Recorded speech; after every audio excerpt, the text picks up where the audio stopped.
Thank you.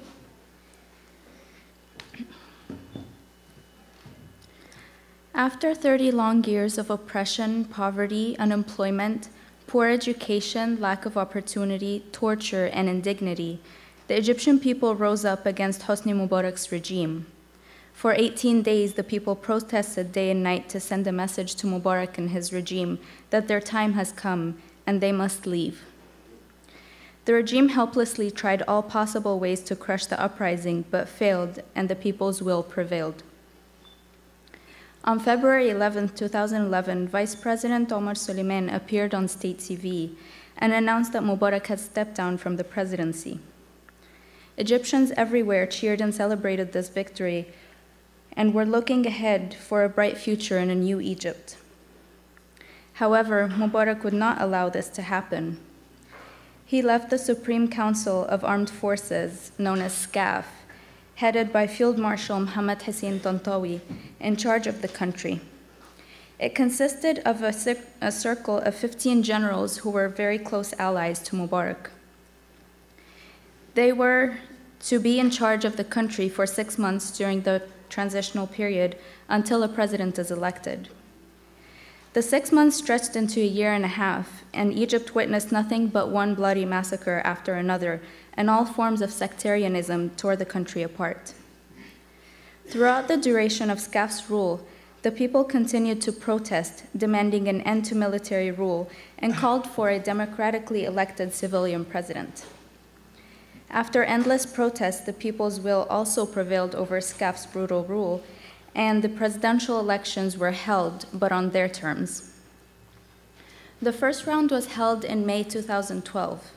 Muslim Brotherhood candidate Mohammed Morsi narrowly won the election over Mubarak-era Prime Minister A.N.S.W.E.R. In June 2012, the second round was held, and Morsi, again slightly victorious over A.N.S.W.E.R, was named the 5th president of Egypt. In August, Morsi began to form his government. He appointed Hisham Andil as prime minister, an unknown figure who had no significant political experience in the past. Morsi continued to appoint ministers from the outgoing governments and Islamists without incorporating any of the other revolutionary or liberal forces. After an attack by Islamist fighters in the Sinai Peninsula in August that left 16 Egyptian soldiers dead, President Mohammed Morsi dismissed Field Marshal Tantawi, the head of SCAF, and General Sami Anen, who is also another prominent general in the council, and awarded them with a gold necklace called the Nile Collar. It is considered to be one of the highest, or the highest of all Egyptian decorations, and is granted exclusively to heads of states and to those who render great services to the nation and humanity. To replace Field Marshal Tantawi, Morsi appointed Abdel Fattah al-Sisi, another member of the Military Council, as Minister of Defense.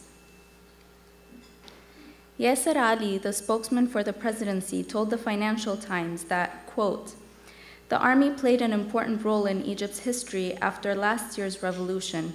It preserved stability and did not get implicated in internal struggles, and maintained the institution of the armed forces. The leaders who retired deserve all respect and appreciation, and that is why the president is keen to honor them." Ali also implied that there would be no moves to touch the army's vast economic interests and its business privileges. He said, quote, "The army is a national institution, and preserving it and its economy is part of the ABC of the national effort." And just a side note, the military controls nearly 40% of the Egyptian economy. This background information is setting the stage to show how the current events relate to this.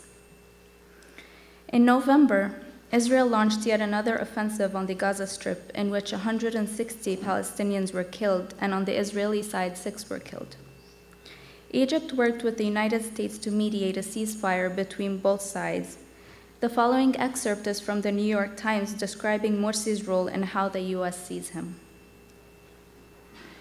"There's much to admire in the way President Mohammed Morsi of Egypt helped broker the deal, which required balancing an uneasy relationship with Israel and his sympathy for Hamas, an offshoot of the Muslim Brotherhood. Of course, he had much to lose if he did not play a constructive role. The United States and its allies, which consider Hamas a terrorist organization, could certainly withhold the international financing he needs to rebuild his country if he refused to bring Hamas to the table. He also has an incentive to protect Egypt's 3-decade-old peace treaty with Israel. Persuading Hamas to uphold its bargain will further test the new Egyptian leader. It certainly seems like President Mohamed Morsi passed the test.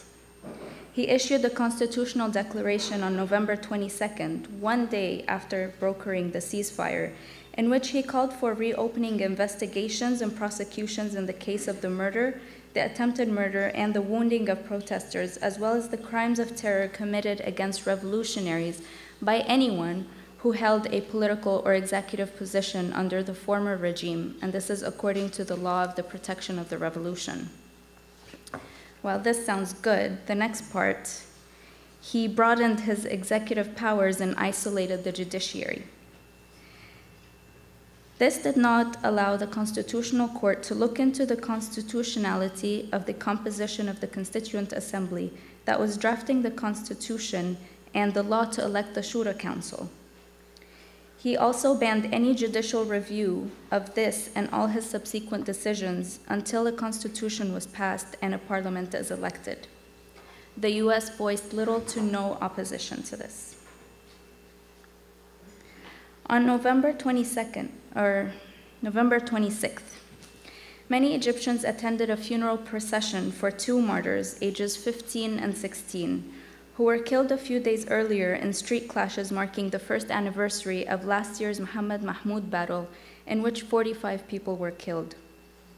The current interior minister is the same interior minister who was in charge during Mohammed Mahmoud clashes of last year.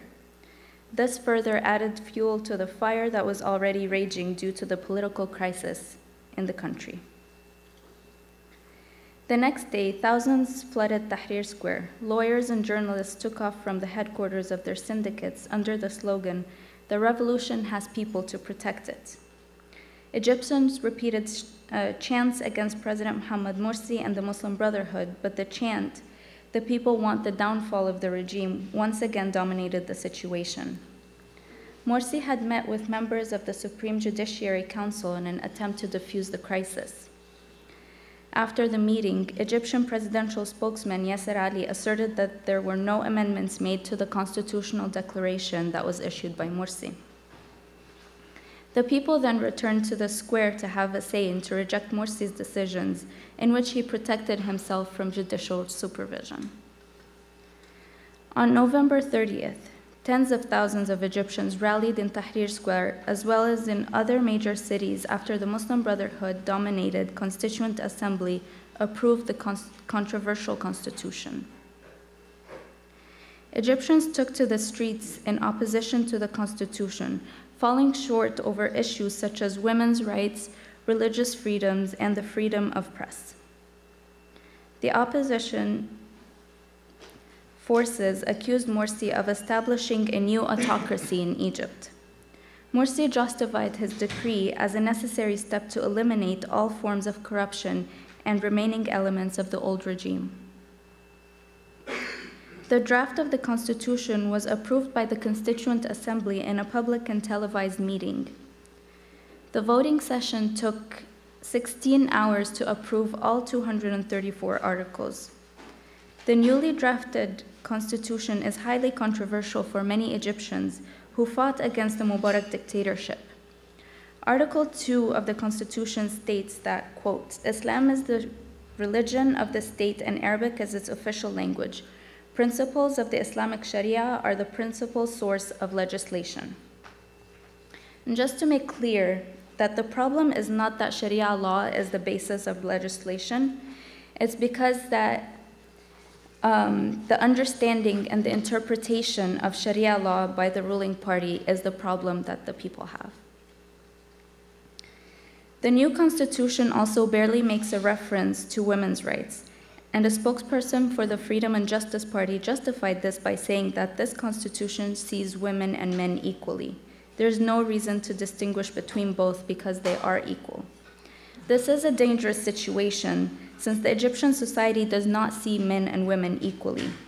A topic such as women's rights is considered to be defying to the culture and Western for many people. Therefore, social and political rights are not guaranteed for women in this constitution. On December 2nd, the court suspended its work when hundreds gathered in front of its headquarters in Cairo, preventing the judges from attending a session that was supposed to look into the constitutionality of the law to elect the Shura Council and the composition of the Constituent Assembly that finished drafting the new constitution on November 30th. And just to mention that those who gathered in front of the Constitutional Court are supporters of the Muslim Brotherhood. A number of questions are being raised around the validity of the voting process if the judiciary does not supervise the referendum. On December 3rd, the Supreme Judicial Council agreed to oversee the constitutional referendum scheduled for December 15th. This was despite an announcement by Chancellor Ahmed El-Zind, president of the Judges Club, in which he stated that the club refuses to supervise the referendum until Morsi's constitutional declaration is cancelled. Opponents of the constitutional declaration and the new constitution continued their sit-in in Tahrir, while supporters of President Morsi stayed in front of the Constitutional Court to protest an expected verdict in which to dissolve the Shura Council and declare illegal the committee that supervised the drafting of the Constitution. A general strike was called for December 4th by the opponents of President Mohamed Morsi, who objected to a hurriedly drafted constitution and decrees issued by President Morsi to expand his powers. Major newspapers announced plans to suspend publication, and privately owned TV stations went dark. In response to this call, tens of thousands rallied and gathered at the presidential palace in opposition to Morsi's latest moves.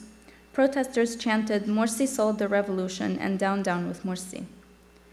The police fired tear gas and warning shots as protesters approached the presidential palace and broke through a police checkpoint. On December 5th, supporters of the Muslim Brotherhood and President Morsi attacked a sitting camp that was established by the opponents, and heavy fighting took place between supporters and opponents near the presidential palace, leaving 6 people dead and hundreds injured. Morsi had fled the palace the previous day in response to massive demonstrations. While all this was going on, supporters of former Salafi presidential candidate Hazem Salah Abu Ismail, who are known as Hazemoun, staged a sit-in outside Media Production City, the home of a number of private Egyptian television stations, which the Salafi groups had said that they are tools for burning the country. And just to clarify, Salafis are people who are a group who aspire to form a government that are like Saudi Arabia. This sit-in began on December 9th and was adjourned after a call from Abu Ismail to his supporters to go vote on last Saturday's constitutional referendum. They accused the media of stirring up the people against the government, forgetting that their actions also irritated the people and caused controversy. The first round of the referendum was held on Saturday, December 15th, in which the governorate of Cairo voted no, while the 9 others voted yes. And the preliminary results showed that 56% approved and 43% rejected the constitution. Some violations were recorded in this round, as there was a lack of judges supervising the process due to the isolation of the judiciary. In the second round, which was held the following Saturday, December 22nd, the remaining 17 governorates voted on the draft of the Constitution, and even less judges were present to monitor. In this case, many civil society organizations had to step in to monitor the voting process. At the second round, my father was going to vote, and I went with him to the polling place. And I talked to an army person who was outside, and I asked him who was supervising inside, and he said, it's a civil society organization. I asked him if there are any judges, were there any judges even passing by throughout the day? He said, no, there weren't any.